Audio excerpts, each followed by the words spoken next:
Welcome once again. Our focus today is on the Prajnaparamita, known as the perfection of wisdom. This body of teachings is central to Mahayana Buddhism, yet it offers insight far beyond any single tradition. When we speak of the Prajnaparamita, we are referring to a family of texts that illuminate the nature of reality and challenge us to see beyond the superficial. Why might these ancient writings be relevant now? Because the fundamental nature of the human mind, our propensity for worry, clinging and confusion, remains unchanged across centuries. The Prajnaparamita addresses these universal struggles by leading us toward transformative insights. Whether or not you identify as a Buddhist, contemplating these teachings can spark a profound shift in how you relate to yourself and others.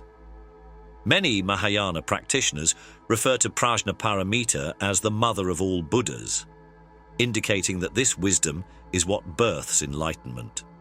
Just as a mother nurtures new life, wisdom nurtures awakening.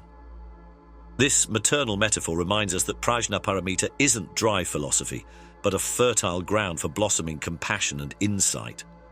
Through engaging with these teachings, each of us can nurture the seeds of awakening already present within.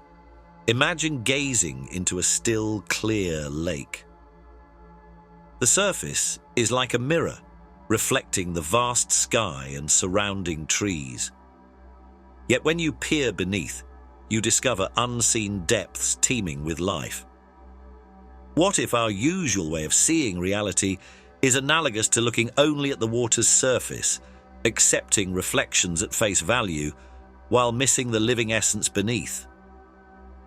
The Prajnaparamita texts invite us to look deeper, much like a diver who descends into hidden realms. The reflection on the lake's surface isn't untrue. It just doesn't capture the fullness of the lake's reality. Likewise, our everyday perceptions of people, objects, and our own identities are not wholly incorrect. They're simply partial, leaving out the intricate layers of interdependence and impermanence. By training ourselves to see beyond surface appearances, we grow closer to wisdom that isn't bound by dualistic thinking. This analogy also conveys something important about the nature of illusions. Illusion, as explained in Buddhist thought, doesn't necessarily mean hallucination or something non-existent. Rather, it highlights our tendency to attach fixed labels and concepts to phenomena that are inherently fluid. The reflection in the lake is real in that it appears, but it's also not the entirety of what is there. Similarly, we live in a world shaped by labels: rich, poor, success, failure, mine, yours, without always recognizing that these categories are provisional and subject to change. In many contemplative practices, the first step is learning to still the mind.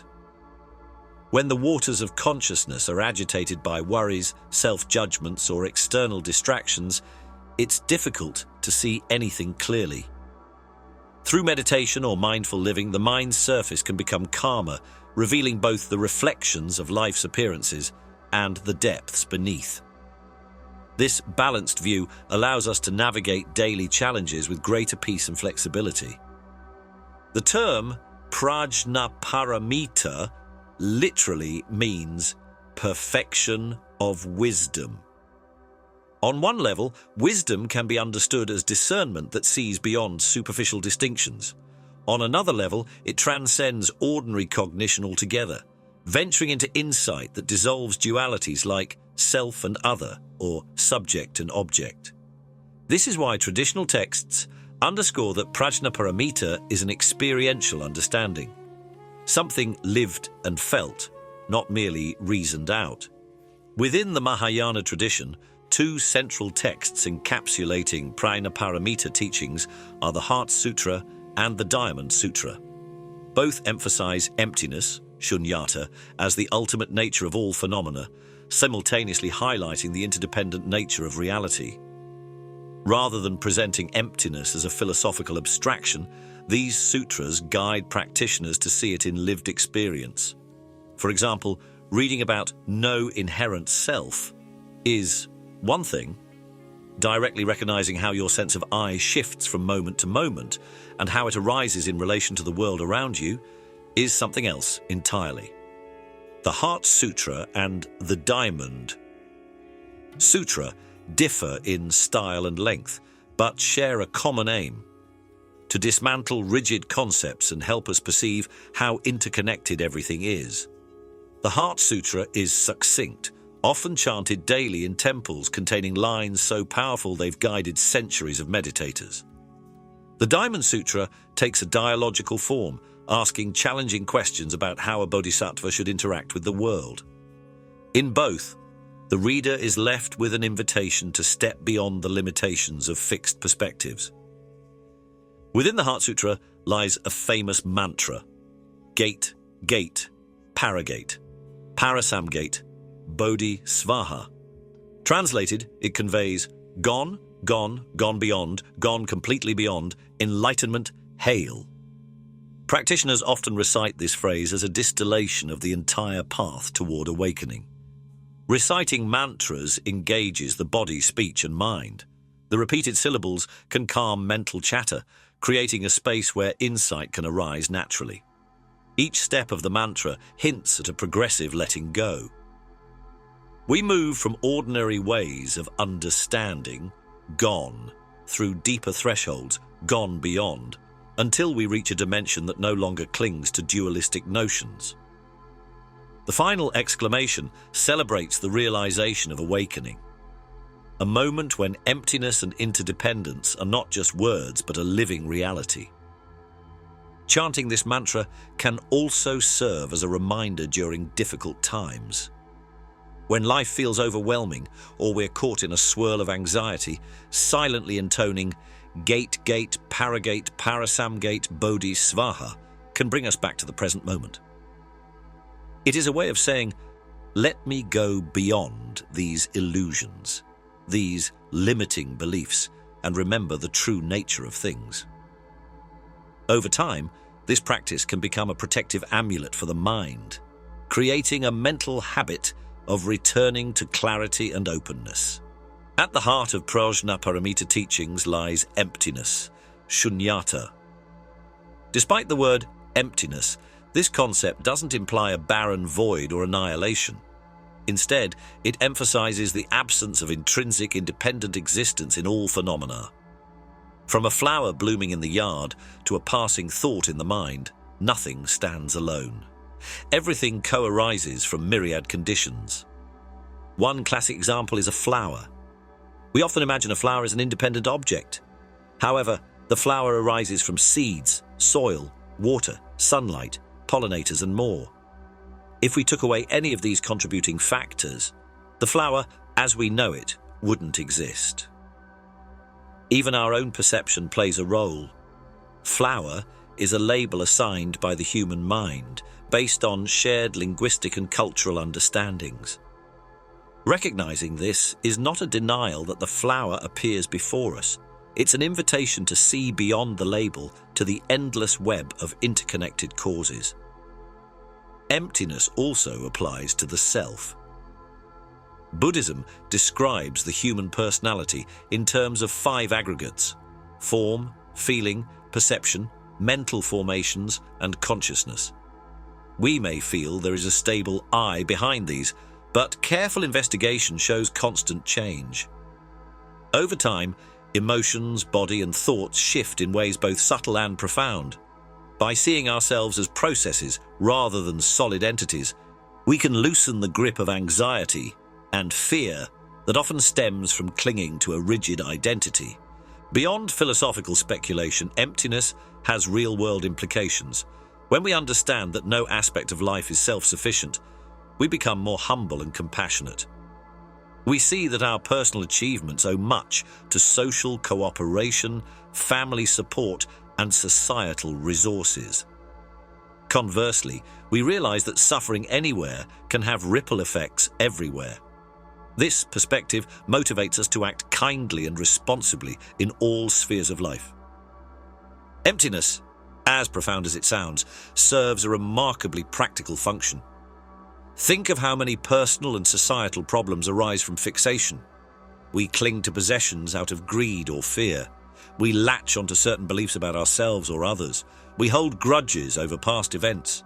Each act of clinging traps us in a cycle of tension and dissatisfaction. When we see that attachments are based on a mistaken notion of permanent, separate entities, we can begin letting go. This doesn't lead to apathy. It leads to wise engagement. We can still enjoy possessions without being owned by them. We can still hold opinions without becoming dogmatic. We can still care deeply for others without succumbing to codependency or naive idealism. In each case, the recognition of emptiness gives us freedom to move, adapt, and respond more gracefully to life's changes. For instance, suppose you face a career setback. Instead of seeing it as a permanent failure that defines your worth, you might view it as a temporary interplay of factors, some within your control, many not. This broader outlook doesn't negate accountability for what went wrong. It simply keeps the event in perspective. You can respond constructively, learn lessons, and remain open to new opportunities rather than being consumed by a sense of inadequacy. The same principle applies in relationships. We often feel stuck in patterns of conflict because we label the other person as always this way, or ourselves as unable to change. Emptiness reminds us that no one is fixed. Situations evolve, and new responses become possible when we step out of habitual narratives. Such a perspective can reinvigorate even the most strained relationship, whether it's between spouses, friends, or colleagues. Practice observing thoughts without attachment. When a thought arises, label it thinking, worrying, or dreaming, and let it pass like a cloud in the sky. This helps diminish the tendency to personalize thoughts and become entangled in them. Over time, you may notice a calmer, more spacious inner environment. Reflect on the interconnected web of causes that enable your daily life. From the food you eat to the technology you use, countless beings and elements contribute to your experience. Spend a few moments each day honoring this interdependence. You might find your sense of gratitude deepening as you acknowledge just how supported you are by the world around you. Sit quietly and contemplate a single object, such as a cup of tea, a piece of fruit, or any simple item. Trace its journey from origin to your hands. Notice the farmers, the transportation workers, the natural resources, and the numerous conditions that made its presence possible. Realizing how much effort and cooperation go into something so seemingly mundane can be a powerful lesson in interconnectedness. The Diamond Sutra. While the Heart Sutra is known for its brevity and succinct power, the Diamond Sutra further challenges our concepts of self, merit, and even the teachings themselves. One of its famous lines states, "A bodhisattva should develop a mind that does not dwell anywhere." In other words, do not let the mind fixate on particular forms, ideas, or identities. By maintaining a state of non-dwelling, one stays open and responsive to life's constantly shifting circumstances. The Diamond Sutra frequently poses rhetorical questions, often spoken by the Buddha to the disciple Subhuti. These questions aim to unsettle our deeply held assumptions. Is there truly a self who benefits others? Does a bodhisattva cling to the notion of saving sentient beings? Each time, the sutra guides us to see that even our benevolent aspirations can become attachment if we grasp them too tightly. True compassion in this view arises from recognizing the empty, interdependent nature of all things, including our own sense of purpose. What does this look like in modern life? Consider volunteering or community service. One might begin such activities motivated by sincere compassion. Over time, though, the ego can slip in. One starts to think, "I'm a great person for doing this," or "I deserve admiration." The Diamond Sutra's teaching reminds us that even good deeds can become spiritual traps if we attach to them as part of a self-serving narrative. The ideal is to act compassionately from a place of freedom, not from a desire to reinforce our identity. In a fast-paced, interconnected world, teachings about emptiness and interdependence seem more vital than ever. We face global challenges, climate change, economic disparities, social tension, where the recognition of mutual dependence can galvanize collective action. If we truly grasp that our well-being depends on the well-being of other communities and ecosystems, compassion shifts from a lofty ideal to an ethical imperative. On a personal scale, many of us battle stress, anxiety, and a sense of isolation despite living in an era of instantaneous communication. Emptiness teachings provide a way to dismantle the mental constructs that imprison us. For instance, if you feel isolated, it might be rooted in a rigid notion of me versus everyone else.